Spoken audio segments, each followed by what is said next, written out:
Today's episode of Vice Versa, we're talking about Ricky's visit to Lucid Motors Factory and driving the Lucid Air Dream Edition, Ford announcing several new EV factories, the first Rivian R1T test drive reviews hitting the internet, and more. And as usual, I am joined by the guy who hopefully has woken up from his lucid dream, Ricky Roy. How you doing, Ricky? Doing good. Got back today. Spent the last couple of days in Arizona at the Lucid event. It was pretty awesome. That's going to be our first story. So we had a video on it that we shared. The link is in the description. What about you, Matt? What was your video this week? This video, I did a video that you did 2 weeks ago. Yes. The SkyCool heating system, the radiant cooling system, and using space to kind of help cool things down. It's such a cool piece of tech. It's one of those, I know both of us, when we heard about it, we're just like, we got to cover this. Yeah, that was a fun one. I definitely enjoyed it. Yeah. So should we get started with our first story? Let's jump into the first story, which is all about what you did at Lucid. All right. So the first story is about the Lucid event. They wanted to have a little event to kind of commission their factory and to give people first rides in the car.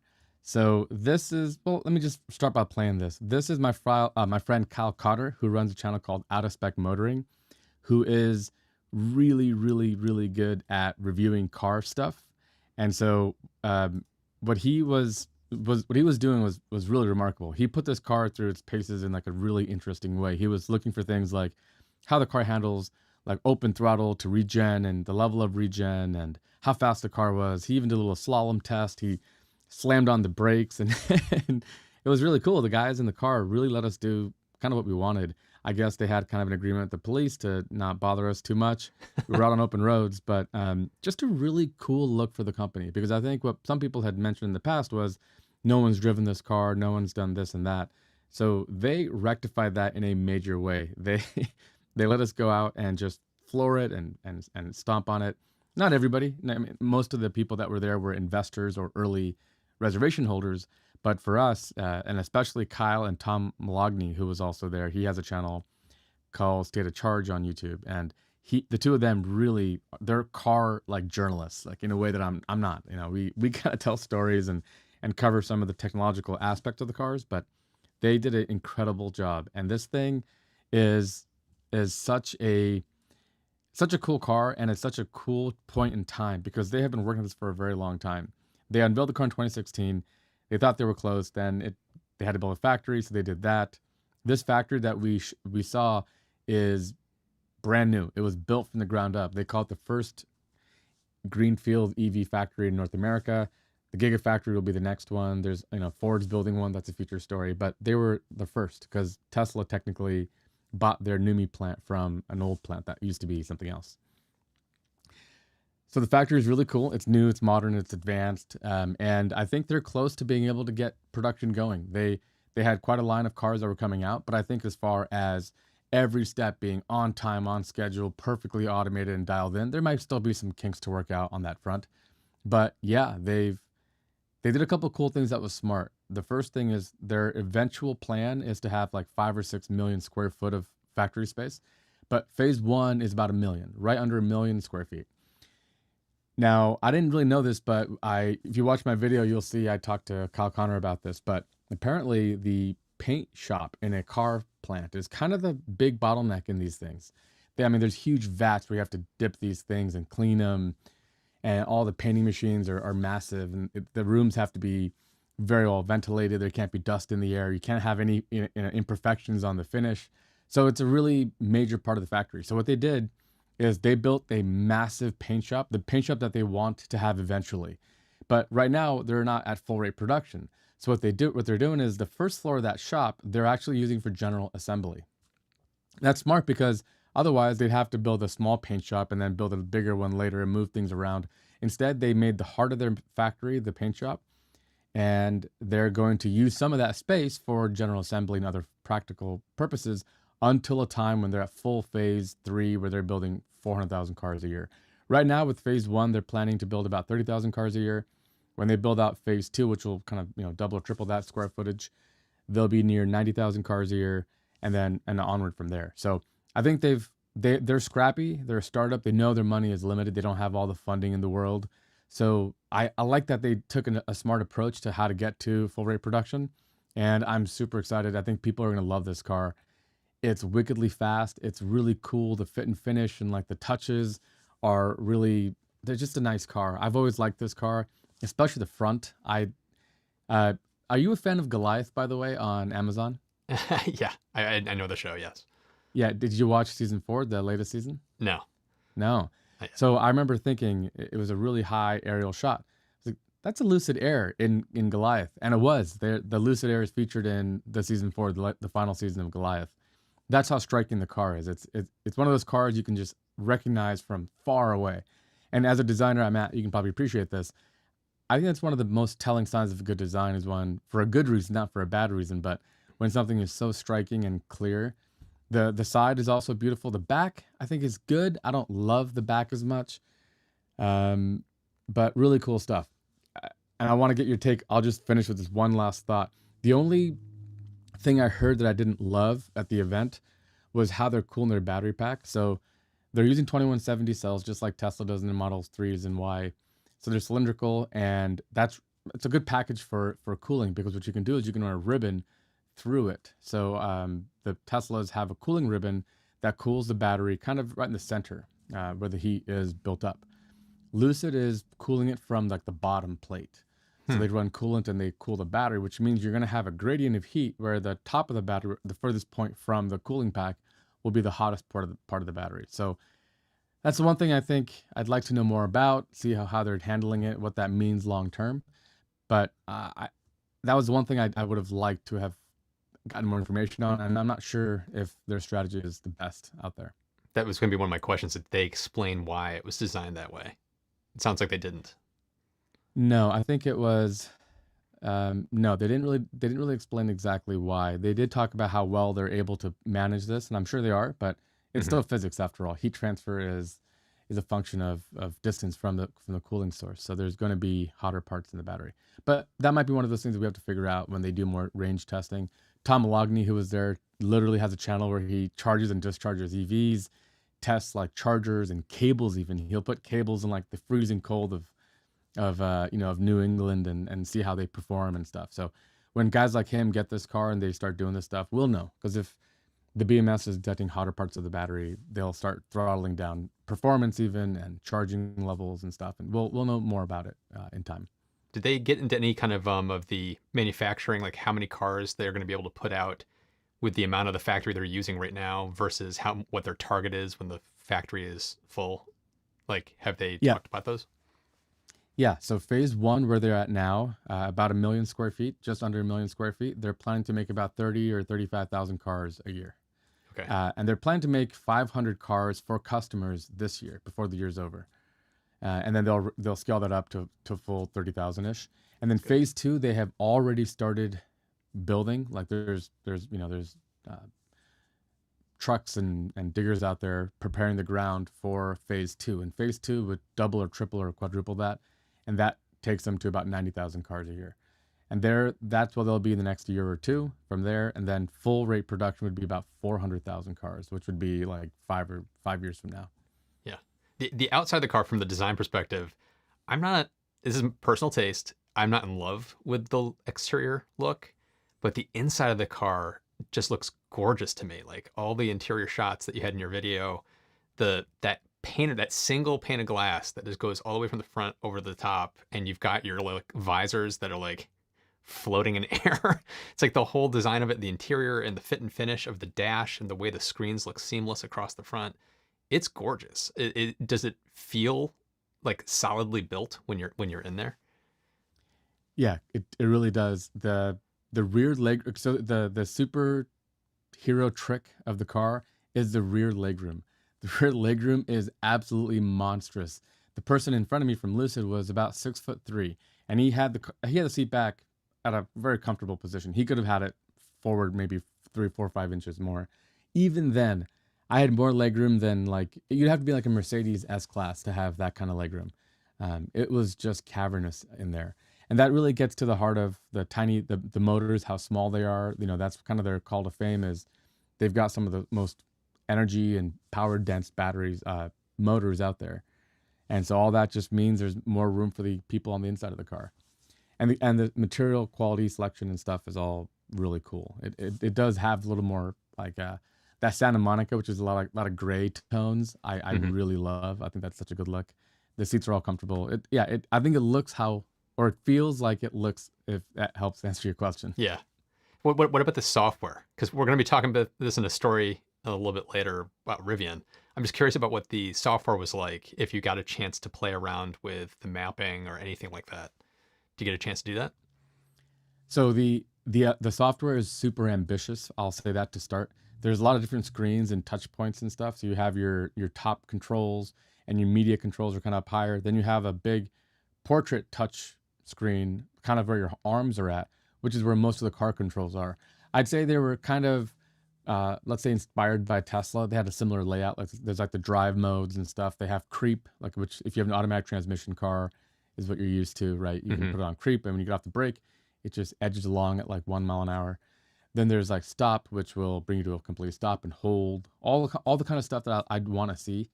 And the layout was really nice as well. It's all really customizable. Again, you can choose like moods, and based on the mood, the lighting inside the cabin and the screens and the font faces all change.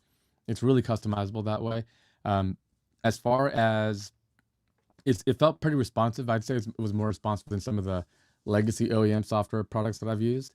Hmm. Maybe not quite to the level where Tesla is, but I think there's going to be tons and tons of over-the-air updates that happen between now and the next like 6 months where they'll dial that stuff in. But I think everything that they need to have is there for a good experience. Yeah. From the outside looking in, I mean, you were there. It feels like you mentioned this already. It feels like they kind of answered the question of, is this vaporware or is it a real thing? Is Lucid a real company? Are they gonna be able to deliver on their promises? And I'm assuming your takeaway is a big resounding yes to that. Yeah, I think so. There's probably still some challenges ahead, but Yeah. they're a seriously awesome company. I think they've got really cool technology, which is the interesting part. They're not just taking off the shelf stuff and sticking it into some new package. They've kind of reimagined a lot of the car, and those EPA range figures, some of that kind of stuff. That's probably the big news of it all is how efficient it is. The Lucid Air, there's different variations, but it gets around 4.6 or 4.7 miles per kilowatt hour. For a car that size is really impressive. That's actually even better than the Model 3. So impressive stuff all around. There's going to be a lot more on-field tests. There's going to be people who have these cars for a day or two to put it through its paces. I didn't drive it from San Diego to the Bay Area, but I want to. I'd want to see how close to 500 I could get. But everything that we've seen, it looked super awesome. Yeah, I hope you can get your hands on it for a couple days because it'd be great to have kind of like live with it a little bit and see what it's like. Yeah, exactly. Maybe in the future I can have a chance, but it is such a cool car. What I was saying from the very beginning was when Tesla did this, that was like an outlier. Hmm. One new EV company succeeded, but when Rivian does this, when Lucid does this, now it's like a pattern, and that's Yeah. really the exciting part to me. Is Tesla's amazing, right? So that they succeeded, and that's great. But is it a blueprint or is it a one-off? Is it an exception to the rule? And I think Rivian and Lucid will be one of the two of the companies that really kind of follow suit and show us other visions of electrification, and it's pretty exciting. Yeah. There was a lot of really big news this week, which of course There was. we're gonna get to Rivian, but next up, if you're ready to jump to the next story, let's see. It was Ford announcing not just one, but basically three new big factories. They're calling the main one Blue Oval City, which is, no offense, not a very imaginative name, if you ask me. But it's 6 square miles in Tennessee that they're going to be building out. And here's some renderings of what it's going to look like. And the plan for this is it's going to be the truck factory. It's where they're going to build the Ford F-150s. It's going to be dedicated to that. It's a massive facility they'll be building out. And in addition to this, they're partnering with, was it SK Innovation, which is the Korean battery manufacturer, to help manufacture the batteries here. And with SK, they're also building two other basically like gigafactories, two battery factories beyond just this, that they're going to be building, I believe, in, where was it, Kentucky is where they're building it. And the plans are that these plants will be carbon neutral. They'll have on-site wastewater treatment plants. They'll make zero freshwater use through reusing water and recycling the systems. Zero waste to landfill. So they're going to be processing all the captured scrap and reusing it and recycling it, because they're also partnered with Redwood Materials, which we've talked about before. So it's like they're looking at this from the ground up as a sustainable, massive manufacturing facility for the F-150 as well as the gigafactories to produce their own batteries. And together, between the two companies, they're going to be spending about $11 billion from both companies to build these plants out. And all told, it's about 11,000 employees, and they're targeting, this is the one part where I was a little disappointed in, it's not going to be opened until 2025. That's the target for the start date. But when you kind of look at what Ford's ambitions are for selling of the Ford F-150, you're talking about, they're trying to sell 15,000 vehicles in 2022. And then by 2024, they're hoping to do 80,000 F-150s. And then it like doubles. Like they're expecting to go to 160,000 by 2025, the year that this factory will be opening up. So you can see that it's probably the reason they're kind of constrained with those numbers is because they're constrained for production. They just probably can't make them. And so until they get these factories built, they're not going to be really able to ramp up fast on F-150 production. So that's, to me, is the only downside to this news. To me, it's like I keep saying this every week when we talk about this kind of stuff. It's like I'm always looking for those signs of life. What are the things that they're actually doing? Because a lot of these companies have promised to do EVs and they've promised all these things, but what are they doing? Where's the rubber meet the road? And it's like, okay, this to me was a huge news from Ford, putting their money where their mouth is, gigantic gigafactories, just like what GM is doing, a dedicated factory to trucks. It's like, this is great. It's great to see them doing this. I just wish they had done it a few years ago, or they were doing it a little faster than they're currently doing it, but they're at least doing it. What's your take? Yeah, it kind of makes me wonder about companies and their strategy between retrofitting old factories versus building new, right? We kind of talked about that where, I mean, Tesla, all that Tesla has done, until recently, they have more factories now. But most of the history of Tesla was from one little factory in Fremont, California. And that was one that they bought and retrofitted, right? There's probably some pros and cons. Somebody in the comment section will probably chime in because retrofitting an old factory is not easy either. There's a ton of overhead and stuff too. But I wonder, as far as timetables, if Ford's goal was to sell as many electric cars as possible, as soon as possible, would their strategy be different? And that's what I don't know. I think what they're doing is good. They have this grand plan. It's like many years into the making. They've bought themselves some time to make sure battery supplies are good, and they're not going to hurt sales of their gas cars. To me, that's what that sounds like. Like, we're not going to take a line of the gas F-150 and convert it over. We're not doing anything like that. Mm-hmm. We're going to sell every F-150 gas F-150 we can.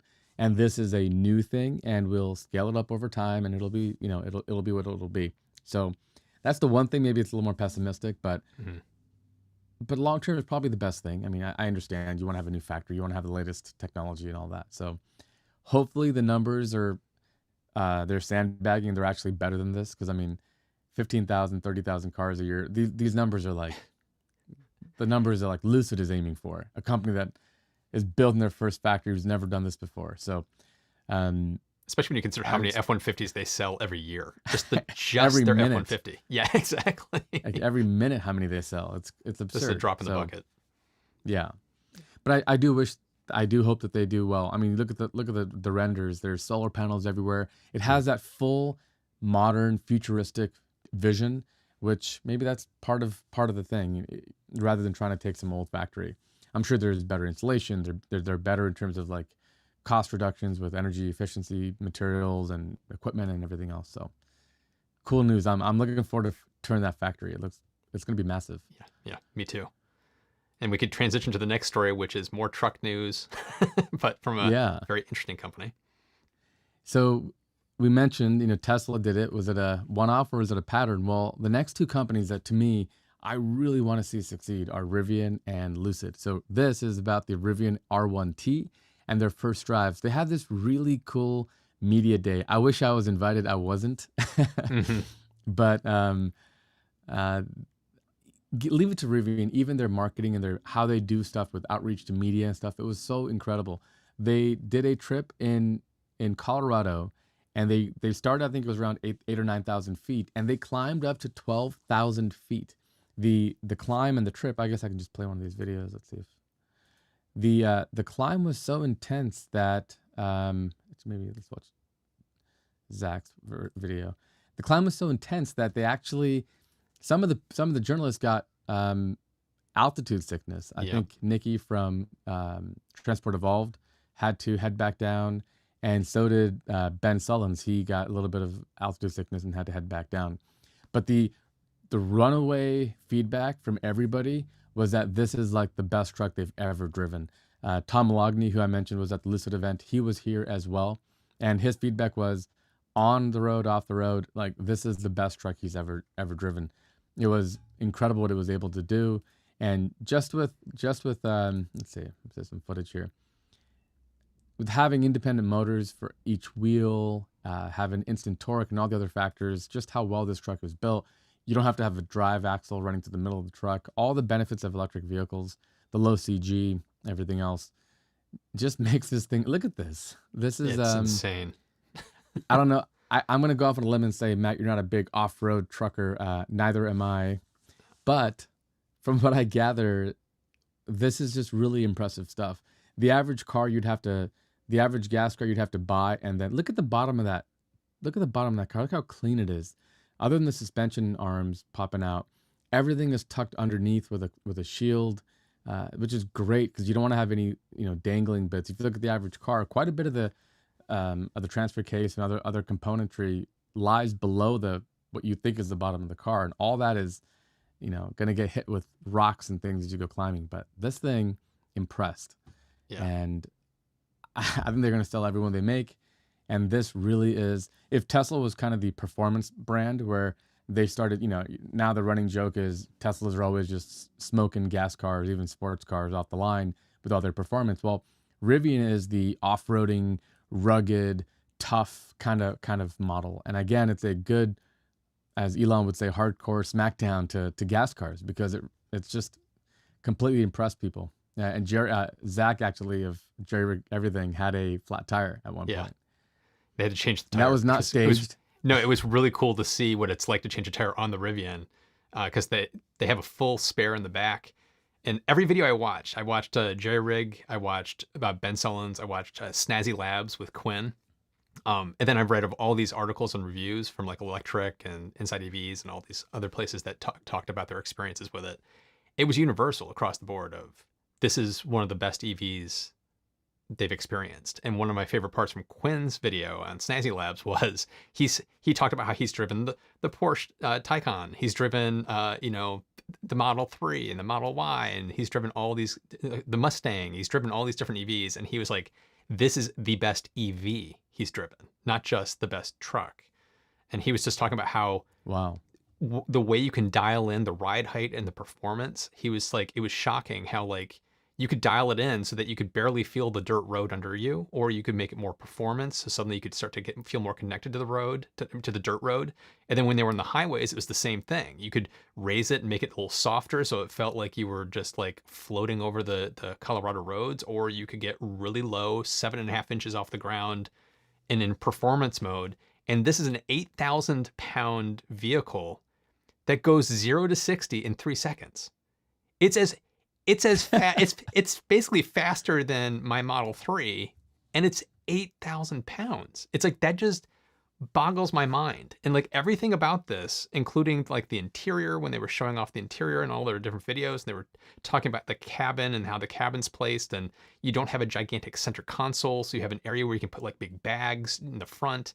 And that tunnel, I didn't know this, the tunnel that goes through the Rivian, there's a way that you can get into the tunnel from inside the cab. I don't know if you've seen that. There's this like little sliding door you lift up. It's between the two seats.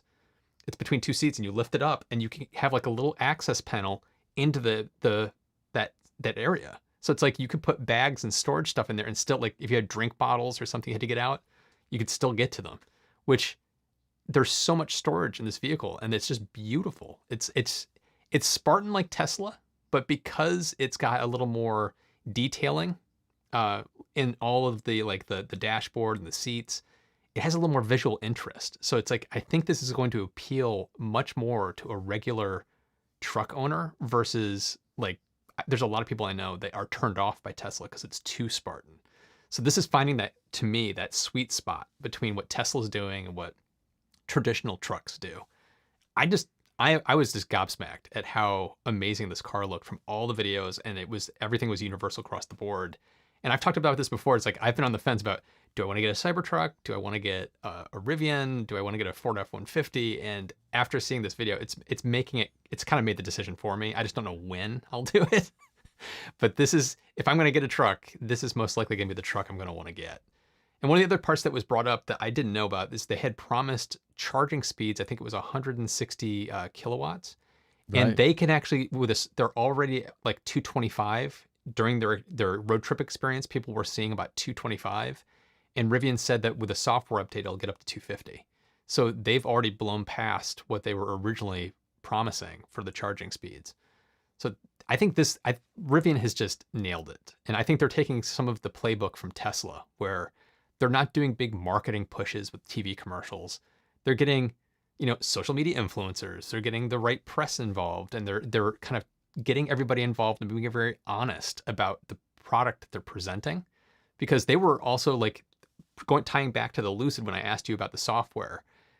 Every person that went on this event kind of complained about the software. They were saying it was not performing well. It was really sluggish. Moving the map around was not responsive. It was kind of janky. Needs a lot of work. And evidently the engineers that were there on the at the event were saying the same thing. So you had engineers from the company saying, we're not happy with the performance. We have a lot to do there. But basically they were focused on getting the truck done and into customers' hands. They can do software updates to make it better. So it's like, I just love the honesty of the company and how they're presenting it. I think they're just nailing it. I'm very excited about Rivian. In case you couldn't Yeah, tell. well said. Yeah, the thing with software, I think, by the way, like Lucid is probably in the same boat, really. There's a ton of optimizations to be had, and it's nothing to be ashamed of. If you think about like when Apple has a new software version, like a major release from iOS 13 to 14, that sort of thing, it's always kind of bogged down. It doesn't work well. And this is Apple, this is all they do. It's their bread and butter. It really is a tricky thing. And it's one of those things where the first thing you do is just kind of get it working. And then you go back and you optimize. You make every little step 20% faster here or there. Some new algorithm that can do something more quickly or is more memory efficient or something. So these things will happen. These guys are gonna figure this out, because on top of everything else, they've had to build a truck. Don't forget, it wasn't like they were just making an iPhone. So super cool company. I love Rivian for this reason. But for me, it's not the truck. I'm not really a truck person. I think I need a truck like twice a year, and that's what friends are for. I just bother them when I need it. I'm not sure how much they appreciate that, but for me, it's the R1S. Yes. I want that SUV. When I went to the Lucid event, I had a full host, so we took my Honda Pilot because it has eight seats, enough room for all of us. And until a car comes along that can replace me, and the Model X will not do it. I've already tried. The Model X really isn't even close to having the same interior capacity as my current car, but the R1S probably could do it. That's the one I'm interested in, is the R1S. Like, I'm not a truck guy, but like the performance of that vehicle and the space it provides, so that when you do need that space, you have it. But the R1S to me looks like it's going to tick the box. And so the question is, do I do it? When do I do it? It's like, I know. They didn't really mention this, but I'm kind of curious when delivery and production will begin for the S. I think they're going to start with the T. So the S might be, I've heard like 6 months or something down the road. Yeah. And even then, reservation holders first and how much capacity they have. If you were to buy one today, I don't even know when you'd get one at this point. Yeah. But I think, and as a designer, you can probably appreciate this. I think Rivian will be the case study in the future of how to build a company. What they have done, like you said, there is a genuineness. Everyone loves Rivian. Lucid is a little more 50-50. There's a lot of people who love Lucid for sure too, and for good reason. But there's also people who don't like Lucid, and there's people who hate Lucid. Rivian, for me, it's always struck me as this is a company that everyone loves for some reason. Even like hardcore off-road truckers and people who think electric vehicles are dumb. I think as soon as they drive this thing, they're going to appreciate it. But they have built themselves a brand that is kind of synonymous with all the right things. And I think in like 10 or 15 years, there'll be like a case study in business courses at university on how to build a company. And yeah, credit RJ and their team. They've done just an amazing job of building a company which is beloved. All the adventure network stuff, all the off-roading. Yeah. I wouldn't do any of that, but I would love that somebody would think that. Like I'd be in an R1S and they'd be like, oh, here's a guy who's rugged. He's going to go camping this weekend. I was like, no, probably not. But I appreciate that you thought that, because that's the imagery of Rivian is just amazing. It really is. The one downside I see to them is how are they going to handle their delivery and service because they don't have any public service stations or anything like that, like Tesla does. And uh, evidently, all the deliveries will be delivered to your house. And then if you need service, it's going to be like Tesla mobile service. A mobile service technician will come to you. But this is where it goes. I'm like, how is this going to scale? If they have to do serious work on your vehicle, they come and they tow it to the nearest service center that they're already building out. It's not like they still have to build them. They're already working on building out different service centers around the country because they're partnering with Amazon to make the Amazon trucks. So they're already building out service depots that can handle the service of those Amazon trucks. And it evidently is going to be the same service centers that would then service the Rivian trucks. But that seems like a non-scalable solution to like anytime you need a serious thing done, they have to come to your house, tow your Rivian to a service center. That seems like it's not going to scale. It seems like at some point they're going to have to open up more consumer, like I could drive myself there kind of service centers. There's the Japanese were masters, and when they made their cars in the 70s for the US market, they were smaller and more fuel efficient. But the other innovation was they were really easy to maintain. This is at a time when like doing an oil change on an average car was like a multiple hour job. And the Japanese were like, what if we just put it in a way that you just reach your arm and take the filter off and you just fill it in and you're done in an hour. Mhm. So there needs to be that. I don't know if you've done any work on your Model 3. I did my first little bit of maintenance. I changed the cabin air filter on my Model 3. Way too many steps to do this. This is a cabin air filter. This is something you're going to replace every year or two. And it took like it was my first time and I'm sure it'll get better, but I had to take apart like half the passenger footwell to get there. And I was on disconnecting cables, and it's kind of, and I'm a pretty savvy person with this kind of stuff. And it was quite a bit of steps. So I think repairability and maintainability have to be built into design. And we already have a model of how we take care of cars. It's called mechanic shops, and we have them.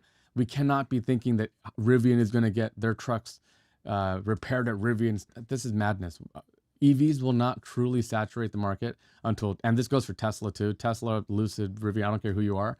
You have to have manuals that a shop can buy, a little training, and be certified to repair your cars. If you can't do that, it's absolute bonkers. I've always said I love my car, but if I had to wait, I've heard of people waiting 30, 40 days. I think Everyday Astronaut was saying that Tesla was out of his hands for about 30 or 40 days for repair. If that was a normal car, that might have been a week, 5 to 6 days.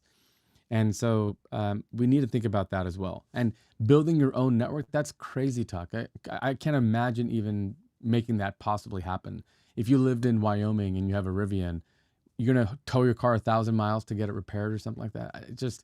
I'm hoping that companies can standardize and provide repair manuals, to repair. I'm a huge proponent of that.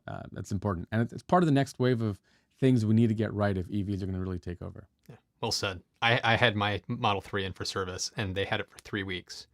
And it was a relatively simple repair, but they had to wait 1 week. Was that the black screen? No, it was, there was something wrong with the inverter in the back of the car, and it was throwing up warnings that would say, your car, if you turn your car off, it may not restart. And it was kind of alarming. And so I took it in, and they had it for 3 weeks. The first week was just waiting for a part. And the remaining 2 weeks was because there was basically one technician that was qualified to make the repair. And so I had to wait 2 weeks for the guy that could do that repair. It's like, that's not a sustainable way to do business either. So there's definite issues that have to be overcome. By the way, we've been so enamored with the super chats. Yeah. You want to read it? Yeah, sure. So Robert, so sorry, by the way, we had a little technical difficulty. We are on another stream. I'm sure we lost a couple of you guys, but for all of you guys that found us, moved over, thank you so much. And Robert, thank you as always. He says, so happy I got here on time. Almost missed it today. I'm not sure if that was just Robert being busy or if the live stream shuffled, but we appreciate you. Yeah. And Bryce and Bryce Burnett. Yes. With the super sticker. Thank you very much, Bryce. Hype. This was a good week for hype. There was a ton to be excited about. There really was. He also said, was it? Did he say something? Oh, you talked about hype. Okay, yeah. Yeah. All right. So you ready for the last story of the day? Yeah, let's do it. We're going back. We're kind of flip-flopping between startup, big auto startup, and we're back to big auto with GM's BrightDrop. And I put this one on our list because I thought this was interesting because, once again, signs of life for these big companies doing their transition. A year ago, they unveiled their new BrightDrop, kind of its own business unit that's all focused on commercial vehicles. And they announced the what was it, the EV600, which is a 600 cubic foot delivery vehicle. And in giving an update as to the status of this vehicle, they announced that they also now have an EV410, which is 410 cubic feet. And they've signed on their first customer for those, and it's going to be Verizon. So FedEx has already signed on for the larger version, and they're going to be getting 500 of those before the end of this year. And then now we have Verizon getting a whole bunch of these smaller vehicles. And the thing that kind of surprised me was, from concept to commercialization of this truck, the one that we're looking at right now, was 20 months. And that is the fastest from concept to commercialization that GM has ever done in its 100+ year history. And one of the things that makes that impressive is that it's all based on the Ultium platform that they've built. It allows them to come up with concepts for new vehicles, plug and play like Legos, coming up with systems that they can very quickly iterate and bring to market. And they also kind of set up a new system for virtual development processes that they created when they were making the Hummer EV.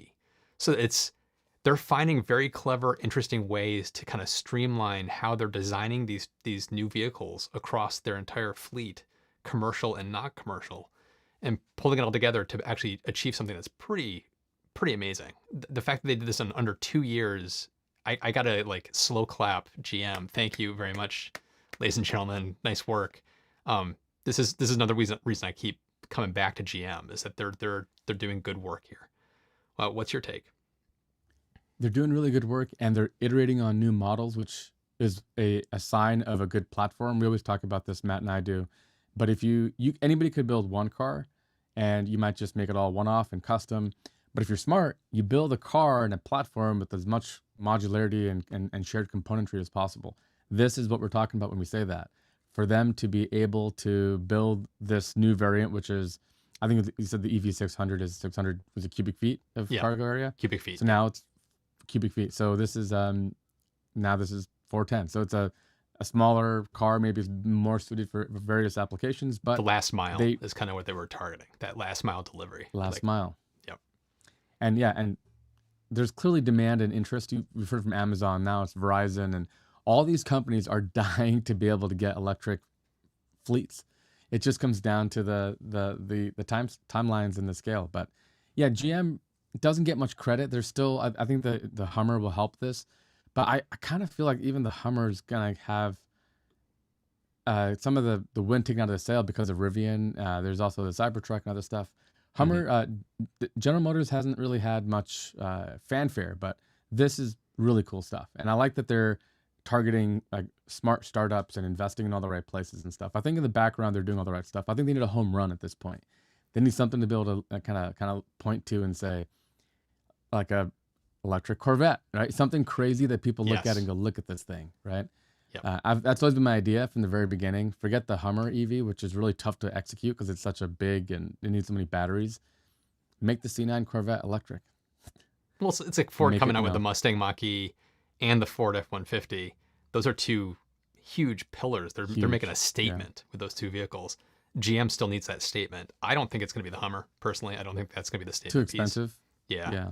And too big. It's just kind of a big, bulky, expensive vehicle. I think they need something like, you keep saying the Corvette. I'm behind you on that. It's like if they did a Corvette, I think that would be a statement piece.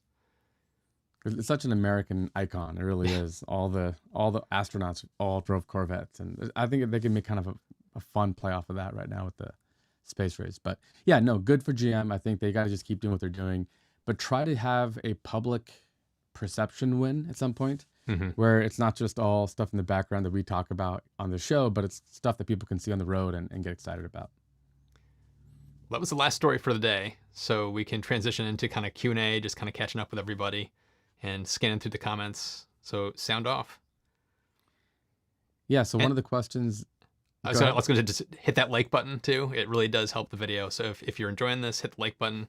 If you're not liking it, hit the thumbs down button. Just give us some kind of feedback. Matt and I become 20% more entertaining. True story. With that like button. So somebody had asked about the Rivian's efficiency. So I just pulled it up really quickly. The Rivian is not built around efficiency. Like the aerodynamics did not drive the design like it does for other cars. Like the Lucid Air is an aerodynamic masterpiece. It's built in a wind tunnel to be aerodynamic for good reason. The Rivian is not the SUV or the pickup. So they have 135 kilowatt battery packs, and they're rated for about 315 miles of range, EPA. The good news is I think they're going to hit that easily. I think they're one of the companies that will under-promise, over-deliver, but that computes about a 2.3 miles per kilowatt. So the Rivian will go half as far as a Lucid Air in terms of miles per kilowatt hour. Could be better, but it's a massive truck. It is. It is, and you might tow stuff, and there might be other things that you'll do. And the more, the bigger the battery pack is, the less that effect will be, the degradation in range when you're towing and stuff like that.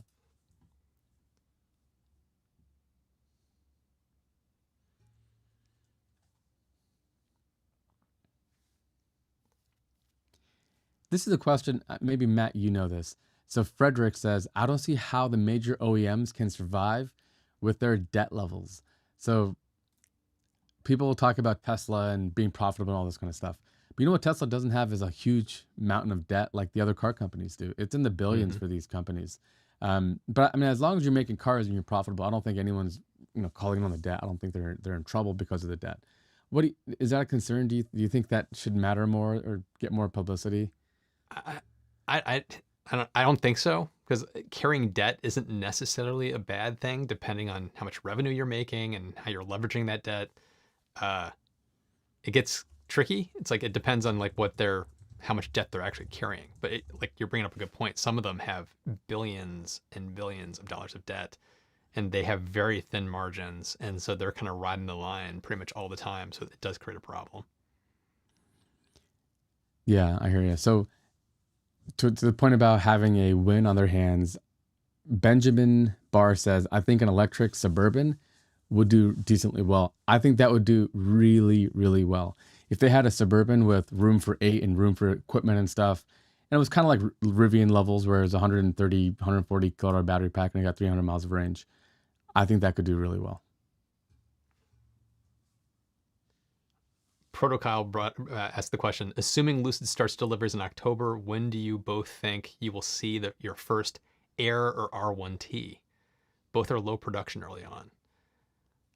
So yeah, it'll be longer for you, Matthew. Yeah. Unfortunately, but living in San Diego, I bet you I'll see one maybe before year's end. I'll probably see both.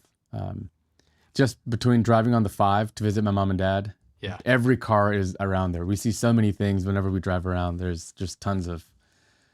It's Southern California. That's where all the EVs are. So I think before the end of the year. I bet I'll see an R1T before I see a Lucid out here. Between those two. Robert Klauko, you are our super fan. We appreciate you so much. Another super chat from Robert. He says, you guys should make some videos comparing electric bicycles to EVs. I guess their impact on transportation will be bigger than we can imagine. Robert, good news. I'm literally planning a video just like that. Nice. I'm working with Serial One. They're a spinoff of Harley Davidson. They have an e-bike, which is like more of a premium product. It's a really, really awesome bike. There's some things in my life happening right now, which I'll share with you guys later, that have precluded me from really getting on there and riding more, but it is such a blast to ride. And I have a video planned this month. So I'll get into that. Yeah, the sad thing here in the United States is most of our cities they're not built for bikes. Like, I know. There's not bike lanes. Sometimes the roads are way too narrow. It's dangerous, or things are just too far apart. It's like we're spaced and spread out. So like where I am, it's like I could actually use a bike to get around to a lot of places near me now. And where I'm moving eventually, it's going to be the same thing. I'll be able to use a bike to do really quick trips around town. So it's like, it's going to limit how much I actually have to pull the car out to drive. And that's going to have a huge impact. If more and more people are able or want to do that, it's going to have a huge impact. So one thing, I don't know how it is where you live, but in downtown San Diego, after the pandemic, there's been entire streets where outdoor patios have been built beautifully out of wood, really nice with like the pendant lighting and little touches. It feels like you're in some European city. It feels like you're somewhere in France or something, or Italy. It's beautiful. And so, it comes to the cost of parking spots, and some of these roads are not blocked off. Cars aren't allowed there. Everything about it is better. Going out there, especially, the San Diego Padres were doing well for a while. I went to watch a game, and I guess they've sucked ever since. Now they're out of the playoffs. But when I was there, walking around downtown San Diego, it felt incredibly lively. It was great. You came out of the ballpark, and you're walking around, and you feel like, there's mood and atmosphere. You're outdoor dining. So when that kind of stuff happens and people enjoy it, I think our cities can shift. And somebody mentioned, I think it was Ben Pena mentioned, when our cities will have to be redesigned for full self-driving cars and electric bikes. So I think change is on the horizon, Matt. So I am optimistic that the cities will kind of be taken back for the people and not for the car, which doesn't really serve us very well. Same thing happened in Boston. They shut down areas of very popular roads in downtown Boston for restaurants and things to kind of move out to the sidewalks and into the street. And there's been this delay of the mayor was like, okay, we're going to extend that and not force you back into your buildings quite yet because it's very popular. And it to me, it's like a shift. People want to be outside and people want to enjoy the outdoors. And it makes the streets more enjoyable when it's more pedestrian friendly to walk down the streets. Yeah, when you see wooden pergolas and outdoor seating and little fire pits, it's way better looking than a bunch of pavement and cars. It's just, we've especially in the U.S., our love affair with cars have really done us a disservice with our cities for sure. Yeah. Gary Ballard asked, "Where am I with my house?" It's the slowest moving project in the world. We actually just finished the design phase of the house, so we know exactly what the layout is, how big it is, all that kind of stuff. And now we're moving into the next phase of the project. It's just going to be very slow moving. The pandemic has screwed everything up. The company that's building the house for us, it's a modular built home. So the company's called Unity Homes. They're way behind. So it's not going to get built for probably about a year. There's still a lot of stuff we have to do in between then, but it's a long slog. And then on top of that, I was out at their factory just recently and got to tour where the house is built, and it's such a cool factory. It's so amazing. And they've invited me back to film when my house is getting built. So I'm very excited to get back in there and actually get footage of things actually moving and seeing my house actually getting built. It's going to be fun to have footage of, that's my house. It's going to be pretty cool. That better be a 2 or 3 part series. I'm looking forward to that. That'll be so cool. Yeah, I'm planning a whole series of videos around the build and different aspects of it. So I had no plans of my own about a month ago, but we actually have a little bit of housing news as well. I've kind of mentioned to some of you guys that we have it's about a 1,750 square foot house. I bought it when I was a bachelor 12 years ago. We've made do. We have 2 kids now. I'm married, but it's kind of tough because I'm kind of a couple of feet from the living room. And so if the kids are in there or they're doing anything, they start going bonkers, the sound travels. It's hard to get away from them. And my poor wife actually, for the most part, will grab the kids and go somewhere for an hour to allow me to record, which that's not sustainable. It's not sustainable. It's just it's too tough to do that. So we found a house, and it was purely, again, not planning this because I quit my enterprise software job to do this full time. So even loan qualifications are tougher and all that. But we went driving around, saw an open house. It was a really cool house that has a little more room in the main house, but has a second house where we can run our company out of, which is the exciting part. So we are officially in escrow. So if anybody wants to move to San Diego and check out the house where Tuba Da Vinci was born, it is on the market. Send me a message. I'll send you a link. Offers are being accepted. You bet. It's the same deal here with me. Whenever I film, my wife has to sequester herself into the basement because otherwise it's every noise is picked up into my studio. And so it's I hate having to shuttle her off into the basement to get when I'm filming. Yeah, it's tough. The things we do, no one sees. Robert said you should invite your kids to do the videos. My older son, he'd be happy to do it. The only thing is his attention span. If he's tell him to do something, he'll do a great job of it. But then tell him to go sit there for 20 minutes while Matt and I talk, and no, that's not going to happen.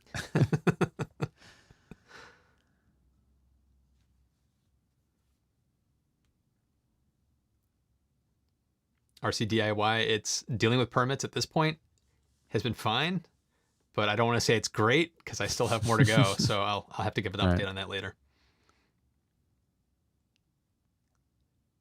We have a super chat from Eric Kessler. I was Wow, wondering if brothers, Eric was on today. these are extraordinarily exciting times, and your last few videos have covered issues brilliantly. Cheers, Eric. Appreciate that, Eric. Yeah, thank you so much as always. Glad you're here. I didn't see you earlier. I wasn't sure if you were around today, but thank you so much. Yeah, there's some overlap, Matt and I. Especially with the one I've got out now. It's like you did it 2 weeks ago. When you released that, it's like we're in a Discord group together, and I had shared my thumbnail asking for feedback of like, what does people think of this thumbnail? And Ricky's reaction was like, "Are you kidding me? Are you making a video on this topic? I'm releasing this tomorrow." It's like my team was currently editing my video when he was about to release his. It was like completely unplanned. It was pretty funny. I think that was one of the few times it worked that way. Normally you beat me to most of them because I mean, I feel like your catalog of coverage of stuff you've covered is amazing. It really is. But yeah, that was one of the few examples where I beat you to it. Ha. That's how I feel with Just Have a Think. He like beats me to almost every topic, and it's driving me nuts. Dave. Yes. We should have his time zone might be difficult, right? Yeah. Because right now it would be, it's early there, isn't it? It's like 6 a.m. I think. Well, no, it's 7 hours ahead. It's 6 hours ahead, I think, for the UK. 5 a.m. That's pretty rough. But we could see if he'd be down. He'd be fun because the three of us. By the way, if you haven't, Just Have a Think, check him out on YouTube. We'll put a link. He's one of our friends as well, Dave Borles, who's on our Discord that we all chat together.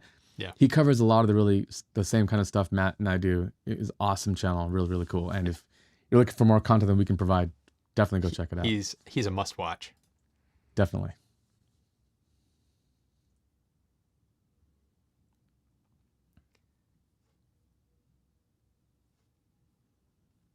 There's some chatter or there's some talk about the streets not having cars in it. I think somebody mentioned earlier. Robert said, "Go visit Switzerland. Here, parking on street is forbidden." Wow. Talk about a 180 from American policy. Yeah. Yeah, we're a country that's built with cars in mind. Yes, it's like absolutely. That's how the country was basically built out over the past 50, 60, 70 years. It's going to be hard to change that.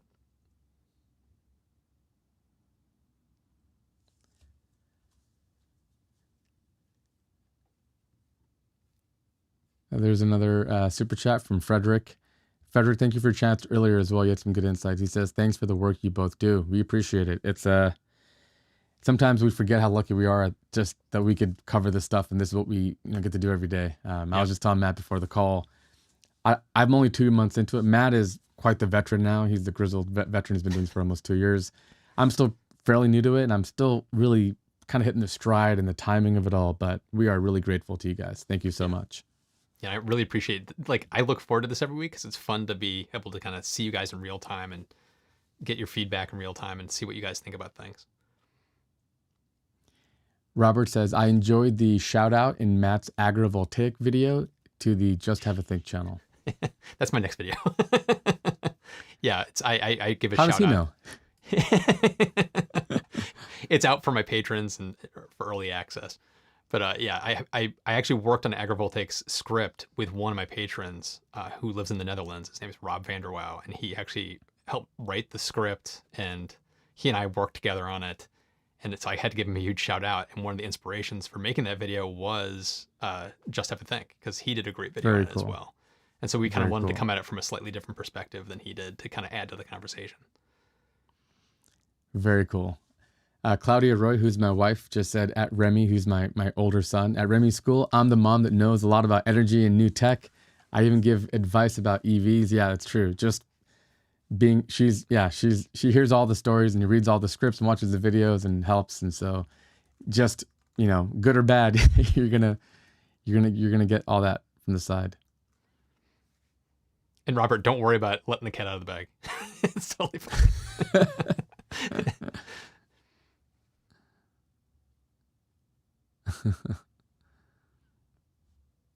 Dave would be a really cool guest. We should work on that.